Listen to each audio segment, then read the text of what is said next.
Hey, welcome to another edition of the Hofstra Table. Today we are making Sunday dinner, which is lunch, but we call it dinner. And it is pot roast, potatoes around the meat with carrots. It's the best family meal and everybody's gonna love it.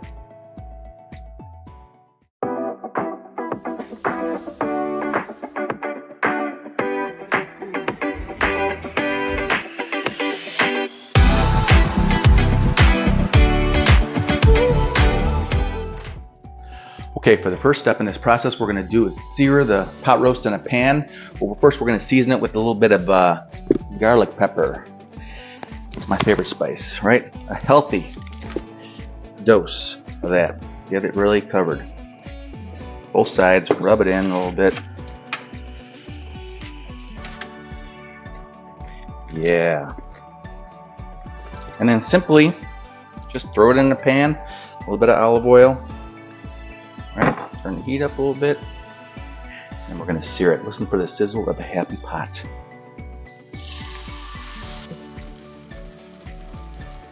Okay, so we're going to turn it over. You only need to do this on a side about 2 or 3 minutes maybe. What we're doing is we're going to get that in there so we can lock in all the juices. Ooh, it smells good. Smells like Sunday morning. Okay, she's all seared off. We'll take her off and get her into the crock pot. Okay, so it's all seared off, and the only thing left to do is put this little puppy right in here into my wife's crock pot. You know, we won the Super Bowl in 1985, right? You know that, right? Ah, the Bears, 1985. Hey! Oh, yeah. So we're just going to get everything put in here. Everything goes in. Ooh, man, that's going to be so good. Okay, so we're just going to add all these ingredients. 1 package of Lipton onion soup mix.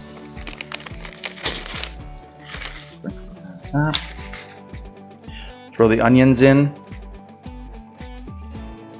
And then 1 can of stewed tomatoes. And then we're just going to cover it up with a little bit of beef broth. Not all of it, just some of it.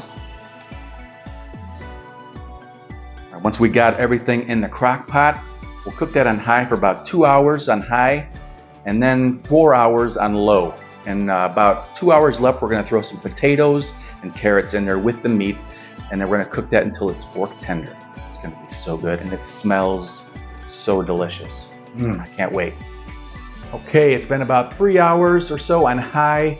Now we're going to go ahead and add our potatoes and carrots. I cut up some carrots, and we're going to use these today. You can just use regular potatoes and cut them up to about this size, maybe even a little bigger, and then we're just going to add those into the pot. And it smells so good.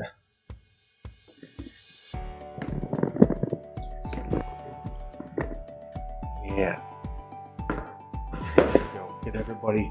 I'm going to stir that a little bit afterwards. And then put the lid right back on. Cook for another 2 hours on low.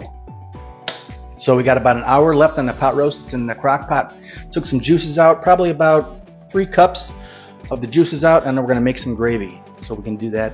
And it's the best gravy you'll ever have, ever, in the galaxy. So what we do that, we've got the juices in there. We're going to take some flour, put that in here. I'm going to get some water with my whisk. Okay. I mix the water with the flour, turn the heat on, get it heated up real nice, and then we'll just add that in. Come on in. All right. Get that stirred in.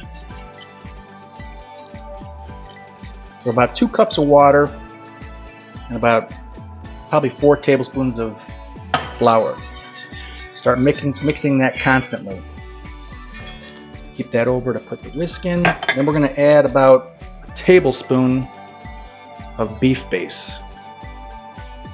This stuff is the best stuff for making gravy. Add that to the pot. Let that heat up. And keep whisking that. We'll come back in a few minutes when Everything's all ready. Okay, the gravy's thickening up really nice. And so we're going to add a little bit of the garlic pepper. Give it a little extra taste. And this is kind of a process. You're going to add a little bit of the flour and water mixture if you want to thicken it up a little bit. You can just add water to thin it out a little bit, but you get it to the right consistency. And then taste it. You want to put a little more bullion in it to get it to the perfect spot. Now, what gravy is supposed to look like is that, right? Coats the spoon nice and thick. So we'll do a little taste test, see how it tastes. It's perfect every time. So we'll get that ready, get everything plated, and then it's time for dinner. Sunday dinner. Dude.